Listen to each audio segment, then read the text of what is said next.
Hey, this is Victor Antonio, and welcome to another sales motivation tip just for you. All right, this comes from my man Shane Chartrand. I think he's from Canada. He's my Facebook friend. What's up, Shane? All right, here was a question from Shane. He says, "Hi, Victor. I hope all is well. Thank you. All is good. I need a little advice or a link to videos you may have. I have worked 11 years in retail, so I'm used to customers coming to me to make a purchase. Recently, I've gotten a job as a sales rep selling to retailers. The process is completely different when it comes to closing the sale. That's my belief," he says. "Am I wrong to believe that when approaching a retailer to bring on a new line of products they haven't heard of before, that the sale should be made over a few visits after trust has been built? I know there's an exception, but I'm really confused about how long it should take to close a sale." What a great question. It sounds like an obvious question, but it really isn't. Now, so here's how I responded. If it's a retail product, it should be a first or second round visit. I said, without knowing more, I'm just guessing here. He responded, Shane, he says, "Okay, thank you. I thought it had to be a longer process."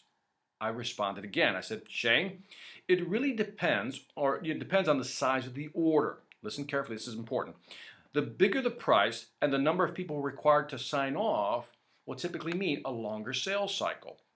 So let's talk about this a little bit, because what Shane is asking is he's used to people coming to him to buy something, right? Now he's the person actually selling to retailers. He's asking, how long should it take for me to close the deal? Well, there is no fixed number, but here's kind of a general idea.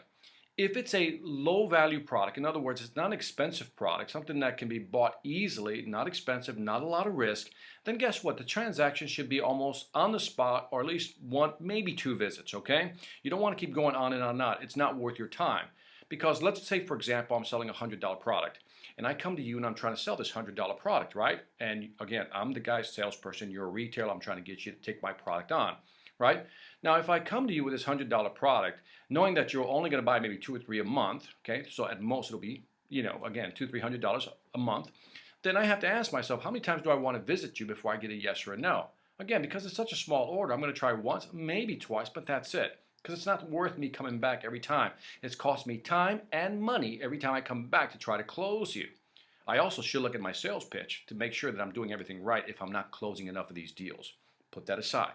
Now, let's go to the other extreme. Now, let's say that I'm selling a $10,000 product, and I know that you can move 5 to 10 of these units a month. That's $50,000 to $100,000. So now if I approach you, I don't expect you to make a decision right away, because that's a big item, right? And also, you're probably going to have to get more people involved to make that decision. So the sales cycle is going to be longer. In other words, how long it takes to close that deal is going to be longer because of the size of the deal. And again, how many people have to be involved to make that decision. Again, no hard number here. But if I know that selling to you, I can make potentially $50,000 to $100,000 in sales because you're selling those big items, guess what? I'm going to come 2, 3, 4, maybe 5 times to visit you to try to close that deal. Get the idea? So how many times should you attempt?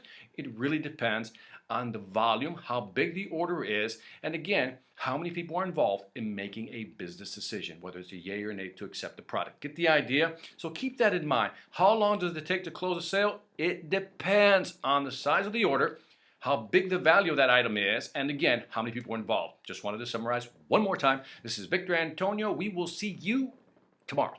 Take care.